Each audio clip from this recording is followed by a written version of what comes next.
Episode dimulai dengan anggota Skart yang sedang mengamati bulan yang dimana Falaron jatuh di sana. Terlihat kondisi Gento yang mulai parah akibat terlalu memaksakan dirinya. Terlihat ledakan dahsyat di bulan pun terjadi yang membuat sinyal kamera Skart terganggu. Beruntung Amy bisa memulihkannya dan bisa melanjutkan analisisnya. Ledakan itu terjadi karena Falaron meninggalkan sesuatu yang ada di ekornya, dimana itu adalah sebuah bom. Kemudian seseorang memberitahu Yudobasi yang sedang membaca di sana kalau Falaron meledakkan bulan, jika itu diledakkan sekaligus, orbit bulan bisa berubah. Kemudian Yudobasi pun pergi dan membuang buku ayah Amy di pembakaran. Kini anggota Skart sudah mengetahui karakteristik Falaron, dan Gento mendapat telepon dari komando kalau mod baru Ergaron bernama Ergaron Mod 4 harus diselesaikan dalam waktu 24 jam. Tujuan mod ini dibuat agar bisa terbang di ruang angkasa dan bertarung di bulan melawan Falaron. Namun Gento memberikan mereka kesempatan untuk meluangkan waktunya sejenak untuk bebas. Terlihat Gento yang sedang curhat ke Blazar kenapa tidak diizinkan untuk berubah akibat kondisi Gento yang sudah mencapai batas. Andre yang sedang jogging, Bando yang cuci di laundry Kururu. Lah ada Mamang Taguchi tuh. Teruaki yang menelpon ayahnya, dan Gento yang mendatangi Pak Retsu Haruno yang sedang didatangi bawahan Yudobasi yang sedang membawa koper. Tujuan Gento datang ke sana ialah menyampaikan pesan dari Amy ke Haruno kapan bisa kembali dan meminta untuk melindungi Amy karena Gento akan pergi ke bulan. Karena Haruno sudah dibebas tugaskan dan bertanggung jawab semua kesalahan Skart, dia tidak bisa apa-apa lagi dan dia menyuruh Gento untuk segera kembali dan lindungi Amy. Retsu pun membuka koper itu dan isinya adalah buku ayah Amy yang habis dibakar.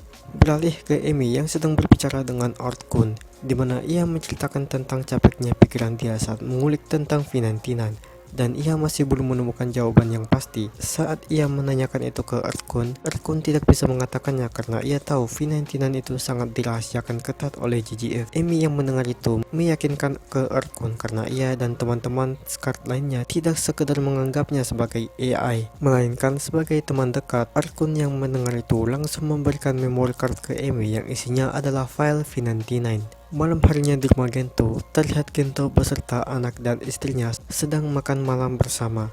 Di TV ada berita tentang Falaron yang sedang menyerang bulan. Jun yang melihat itu membahasnya dan ingin mengantarkan Gento pagi-pagi sekali ke JJF. Saat Jun dan Satoko tidur, ia pun bergegas lebih awal ke sana. Seketika Sakoto bangun saat melihat Gento ingin bergegas. Ia juga memakai cincin perkawinannya dan juga gelang yang dibuat Jun. Dan Gento pun berpamitan dengan istrinya. Hari keberangkatan pun tiba, di mana Gento dan yang lainnya berpamitan dengan para teknisi dan juga Amy. Setelah semua sistem dan anggota sudah siap, Ergaron Mod 4 pun bergegas menuju ke bulan dan Amy akan dimumi sendirian untuk menggali lebih lanjut Finantinan. Operasi ini pun disaksikan oleh Yudobasi yang tiba-tiba datang ke CCP. Dikarenakan file memori tersebut sangat ketat keamanannya, Amy pun mencoba memasukkan paspor sekali lagi dan berhasil. Saat filenya terbuka dan mengeceknya sampai bawah, tiba-tiba ia kena ciduk dan ditahan oleh JJF. Di bulan, mereka pun menargetkan Falaron.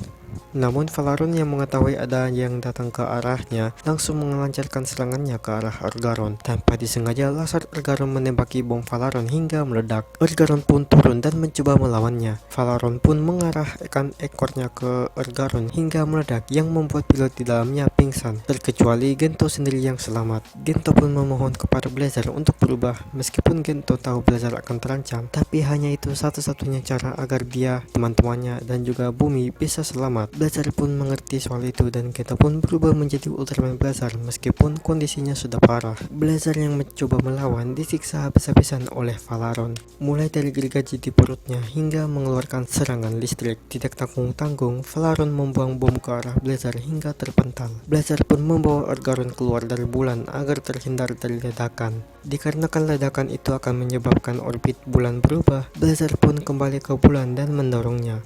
Namun Falaron sempat menyerap kekuatan Blazar yang membuat bentuknya berubah. Saat Falaron meledakkan semuanya, Blazar pun mencoba mencegahnya dan memulihkan bulan tersebut. Dan terlihat di alam bawah sadar Gento, Blazar pun berpisah dengannya.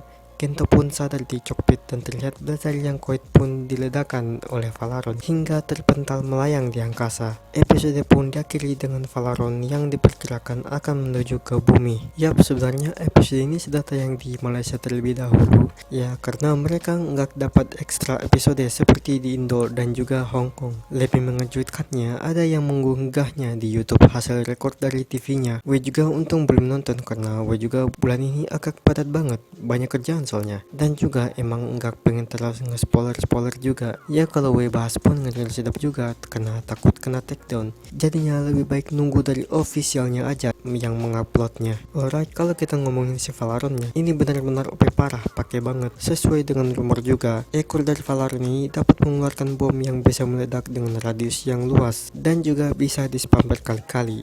Ya ini kayak gabungan perkor stok dan kontak grenade di CODM. Sekali lempar langsung meledak. Selain memiliki kemampuan meledak, ia juga memiliki gergaji di perutnya dan juga bisa menyerap kekuatan yang bisa merubah ke bentuk terkuatnya.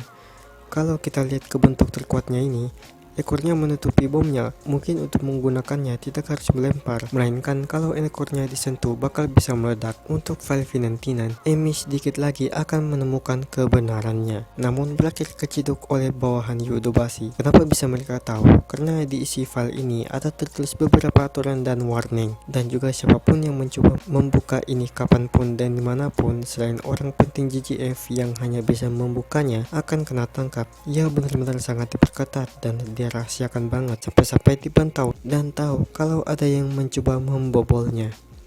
Mungkin file ini juga ada hubungannya dengan buku ayah Emi, dan kalau disatukan kebenarannya akan terungkap sepenuhnya tentang Finantinan. Untungnya buku ini tidak dibakar sepenuhnya sampai hangus. Ya mungkin ada sebagian halaman yang terbakar, tapi semoga saja enggak. Kita bakal lihat di next episode. Kalau kalian lihat kenapa di next episode Gento bisa berubah kembali ke Ultraman Blazar, karena Ergaron membawa tubuh Blazar ke bumi. Overall episode ini 9/10 lah bagi gue. Battlenya intens, dramanya dapat, sedihnya dapat, keselnya pun dapat juga.